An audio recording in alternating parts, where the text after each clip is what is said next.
دوه کسه نبی علیہ السلام ته راغله ورته ویلي چې یا رسول الله ما مشري ما ته راکړه، فلاني چې والي مې جوړ کړه، گورنر مې جوړ کړه، ایم پی ایم لکه نن سبا په عصر کې ایم پی ایم ان اے مې جوړ کړه. نبی سلام ورته ویلي په دغه سیستم کې یو بیا بل اوس لیده په دې نت کې بیان کړی و، قیامت ورځ وه او نبی علیہ السلام وایي مخکې و او زمونږ د جمعیت علما دا ځکه یادومه چې دوی د اسلام نوم یادوي که نه د نورو خلکو سیکولر خاص هم اسلام نه یادوي. موږ وایو چې مسلمان څوک دغه شی نه ځان ساتي، داسې لا ټایم ویسټ کول دي او خپل اوقات خرابول دي، نه د اسلام خدمت کیږي او نه د یو شي خدمت هم نه کیږي، اخر کې هم دا ته به خفه.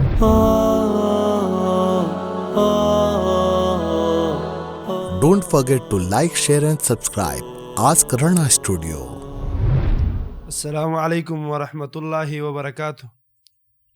شیخ سے محترم، نن زمونږه یو اهم سوال دی چې نن سبا د میډیا په سطح باندې دا میډیا ډیره ګرمه ده او دغه رنګه د خلک د الیکشنو په باره کې دغه رنګه ډیر څه وڅوي. شیخ سے محترم بعضې خلک وایي چې یاره الیکشن دا ووټ ورکول دا ډیر ضروري د قرآن نه حساب ته یو څوک د یو حدیثونو. شیخ سے محترم دا صحیح سره داسې اهمیت لري او که نه؟ وعلیکم السلام ورحمت الله وبرکاته. د محترم حضرت رو سوال لا دی چې نن سبا د الیکشن ورځې دي او ډیر هر رقم پارټیانې چې دي هغه پکې مخکې وروستو کیږي او څوک پکې یو ناره وهي، څوک وایي که ما ته موټ راکړه زه به د پښتنو خدمت کوم، او څوک وایي که ما ته موټ راکړه زه به د اسلام خدمت کوم، او څوک وایي که موږ ته ووټ میلاو نه شو جنت ته تللی نه شي.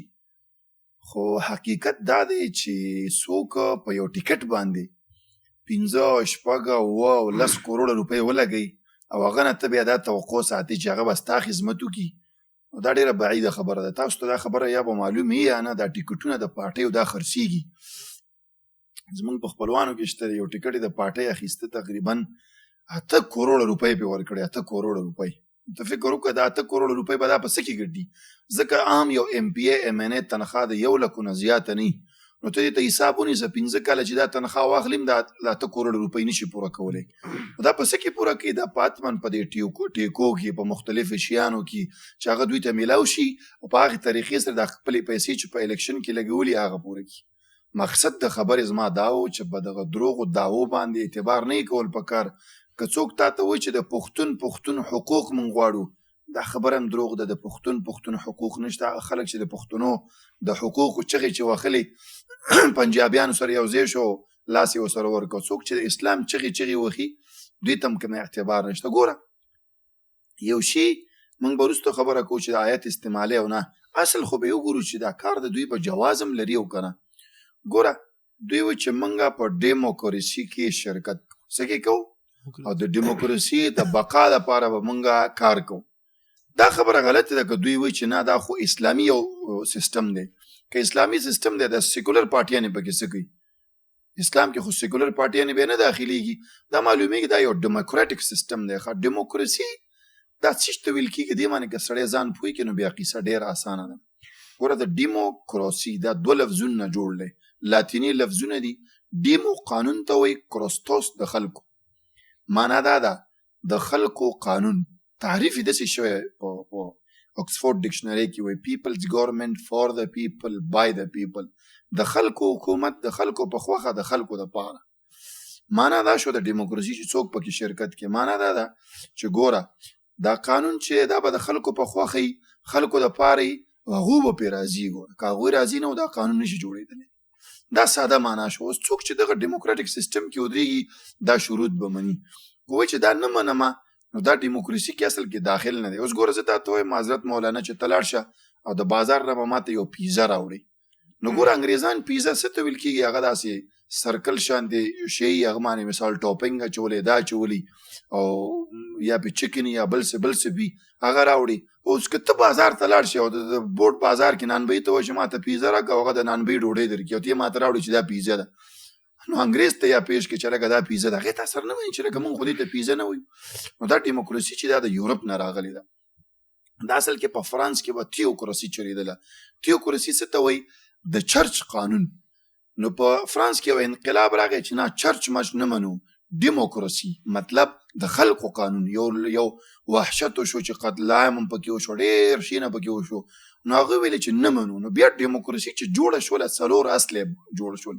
مطلب دا موږ وایو چې اسلام ولاړ دی په څه باندې؟ 5 بنا باندې، لکه توحید دی، مونځ دی، روژه دی. دا ډیموکراسي په یو 4 اصلو باندې ولاړه ده. اول اصل دا دی په ډیموکراسي کې چې په دې کې د الله قانون ته دخل نشته، چې په ډیموکراسي کې د آسماني قانون داخل کا یعنی وحي، نو بس دا ډیموکراسي نشوله. ډیموکراسي ولا تاسو دا نه مني. ګوره الله وایي چې ان الحكم الا لله، ډیموکراسي وایي چې نه حکم به د صدا الله نه منو. ګوره په اول شق کې دواړه په جنگ کې دي. بل ډیموکراسي وایي چې میجورټي رولز، اکثریت ته اعتبار دی. اکثریت چې څه وایي، مثال دلته مثال بورډ بازار دی، دلته یو بکسه به کېښودل شي، یو طرف ته حضرت مولانا دی، بل دغه یو اجړا راغی، دواړو ته ووټونه ورکوي.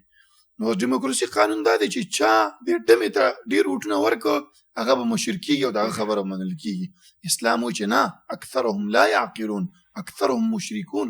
نبی صلی الله علیه وسلم وایي زما امت به 3 فرقې شي کلهم فی النار الا واحده. نو ګوره اسلام وایي اکثریت نه ګوره، کم خلک دی چې هغه پوهېږي. نو د ډیموکراسي بل اصل څه دی؟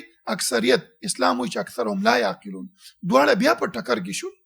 ښه، د ډیموکراسي بل اصل لا دی چې دې کې اخلاق خو معلوم نه دي. یعنی مطلب چې اخلاق به زه ته احمد محمود جون جیمی فلانه ټونی دا به کینو، اخلاق به معلومو. ګوره په یورپ کې ګی لیزبین د جنۍ سره او د هلک سره واده مخکې نه و جایز، اوس کېناسته واده اجازه ورکړله. ابورشن چې ورته وایي چې ښځې ماشوم په نس باندې شو، واده نه دی شوی، هغه ویې لرې کولی. داسې نور دنیا قانونونه مثال چې هغوی جوړ کړي دي هغه جوړ کړل. نو ګوره هغوی اخلاق څوک جوړوي؟ هغوی خپله جوړوي. کینی سره لکه دا اخلاق دی دا نه دي. موږ څه وایو؟ موږ اسلام کې وایو چې نه، اخلاق به قرآن او حدیث نه زده کړو. قرآن او حدیث زموږ دپاره معیار دی. هغوی وایي نه، قرآن او حدیث دې نه منو، ما او تا احمد محمود به کینو، دې نه به اخلاق زده کوو. نو بیا ګوره دواړه په ټکر کې شو. اخلاق به ما او تا جوړو، اخلاق به د قرآن او حدیث نه اخیستل کېږي. بل د ډیموکراسي بل اصل لا دی چې تا ته کلي ازادي ده. ته په دې خوله باندې الله ته کنځلې کې، رسول ته کنځلې کې، صحابه ته کنځلې کې، قرآن ته کنځلې کې. تاسو به ګورئ په یورپ کې قرآنونه سوځي، قرآن وسوځي یا بل شی وسوځي، نبي ته کنځلې کوي. ولې هغوی اجازه ورکوي؟ ځکه هغوی وایي چې this is a democratic country، دا ډیموکراتیکل کنټري ده او دلته ازادي ده، هر چا ته ازادي د بیان دی. اسلام وایي چې نه، تا ته موږ یو حد ایښی، دغه حد نه به نه وځي. ګوره بیا دې برابرو، الله ته کنځل نشي کولی، رسول ته نشي کولی، د دین اسلام تمسخر نشي کولی. نو ګوره په 4 شخو کې دواړه یو بل سره ودرېدل، په ټکر کې دي که نه؟ ټکر کې. ګوره بل دوی چې دا د ووټینګ یو سیستم کوي، نو دې ته به راشو اصل کې دا چې ووټه چې نبي صلی الله علیه وسلم حدیث دی. پرونه ما ملګرو ته یو حدیث بیان کړ، په دې مشکات کې باب الاماره کې نقل دی. 2 کسه نبی علیه السلام ته راغله، ورته ویلي چې یا رسول الله ما مشر کا، مشري ما ته راکړه، فلاني چې والی مې جوړ کا، گورنر مې جوړ کا، MP لکه نن سبا په عصر کې MP MNA مې جوړ کا. نبی صلی الله علیه وسلم ورته ویلي چې نه، هغه خلکو ته موږ مشري نه ورکوو څوک چې مشري غواړي، او دا څوک چې ووایي چې ما ته ووټ راکوي، دا د حدیث خلاف دي که نه؟ خلاف دي. نبی علیه السلام وایي چې نه ورکوو، دوی وایي چې راکوئ به ما ته ووټ، ما ته به مشري راکوئ. یو نبی علیه السلام وایي چې هغه قوم به کامیاب نشي چې ښځې د هغوی مشران نشي. کله چې په کسرا باچا وفات شو، زوی مردار شو، نو هغوی خپله لور یې بیا مشره شوله. نو نبی صلی الله علیه وسلم ته چې خبر راغی، وایي هغه قوم به کامیاب نشي چې ښځې د هغوی مشران نشي. راشه په دې ووټونو کې لکه 30% چې دا د ښځو سیټونه دي پکې. او ناشنا کار دا دی، زموږ د اسلامي ملکونو کې ښځې موږ ته مشرانې کړي، د کفارو په ملکونو کې ډېرو کې وګوره ښځې مشران نشته، اکثره سړي دي. دا شی په موږ باندې تطبیق کړی دی. نبي صلی الله علیه وسلم وایي چې کامیابېدلی نشي. او که زموږ اسلامي ده او که غیر اسلامي پارټي دي، بس ټولې د ښځې په مشرۍ کې ناست دي او دا شي نه غواړي. ګوره په دې کې دا دروغ چې ویل کېږي، دروغ. نن مثال زه تا سره په پارټۍ کې یم، د عمران خان مثال به یې واخلو، مخکې چې ورسره خلک وو، نو هر یو به داسې تعریف کول، خان هماری ریډ لاین ہے او فلانه ہے او دا ہے. به چې لږ پې زور راغی، اوس همدغه خان پسې ووایي، دی به دروغ ویلي او دی به پیسې پټولې. حقه خان نه اوس غل جوړ شو. همدا ټول هم داسې دا پارټۍ والا چې وګوري، دا سیاسي پارټۍ والا ټول دا دینی به راواخلو، دینی اسلام کے لیے لڑے ہے او اسلام کے لیے کام کر رہے. دا MMA متحده مجلس عمل چې په دې کې د فضل الرحمن ډله، په دې کې جماعت اسلامي، دا ټول پکې وو.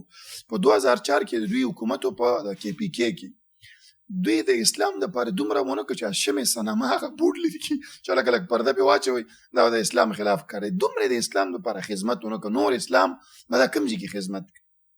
په دغه ډیموکراټیک نظام کې چېرته د اسلام خدمت نشي کېدلی او د خپلو د جیبو خدمت کېدلی شي، جیبونه په دې کې ډکولی شي. دا ټول دروغ دي، خرافات دي. په دغه سیستم کې یو بیا بل اوس لیده په دې نټ کې بیان کړی و، وایي قیامت په ورځ وه او نبي علیه السلام وایي مخکې و او زمونږ د جمعیت علما دا ځکه یادومه چې دوی د اسلام نوم یادوي که نه، کنی د نورو خلکو سیکولر خاصم اسلام نه یادوي. زمونږ دا ځکه مې دا خبره یاد کړه د جمعیت علما والا مې یاد کړه چې دوی د اسلام او زمونږ دا ساده مسلمان خو نه پوهېږي، یو فکر کې چې واقعا نبي علیه السلام به دې پارټۍ سري ولاړ به وسري او حقیقت کې دا اصیله ګڼکپي دا خو دروغ دي، دا خو خرافات دي. ډیموکراسي ته خو ډېر علما د اسلام ضد وایي، مقابله ویله مخکې وضاحت هم وکړو. دا ټول خرافات دي.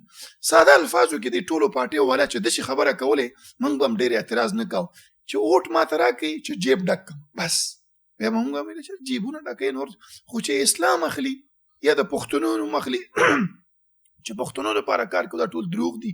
نه د اسلام لپاره خدمت کیږي، د لپاره قرآني آیتونه استعمالول دا مقه د یهودو نصاراو کارونه دي چې بس کوم ځای کې به یې خوښه وه یو آیت به یې راواخیست هلته به یې د خپل خوښې مطابق فټ کړه. ته په دې خرافاتو باندې اوس اسلام ما بل زوی دغه والا جمعیت علما والا یو عیسائی ته دغه ورکړی و ټیکټ ورکړی و عیسائی ته، ته فکر وکړه اب تېر ځلې یو هندو ته سیک ته ورکړی و په باړه کې. نو لکه په دې باندې ته اوس موږ ته اسلام راولي، خو دا ټوله سیله یو خرافات دی چې راجمع شوي دي، دې نه ځان ساتل پکار دي. مسلمان که موږ چېرته په خپلو ملکونو کې امن غواړو، اسلامي نظام غواړو، په دې طریقه خو نشي راتلی. دا طریقه د اسلام نه زموږ دا هم نه وایي ګوره چې بعضې خلک عجیب شي او دا خلک چې دي یا ټول کافر د اسلام نه وتل، دا خبرې موږ نه کوو، خو موږ وایو چې مسلمان څه وکړي دغه شی نه ځان ساتي. دا سیله ټایم ویسټ کول دي او خپل اوقات خرابول دي، نه د اسلام خدمت کېږي او نه د یو شي خدمت هم نه کېږي، اخر کې هم دا ته به خفه. Don't forget to like, share and subscribe Rana Studio.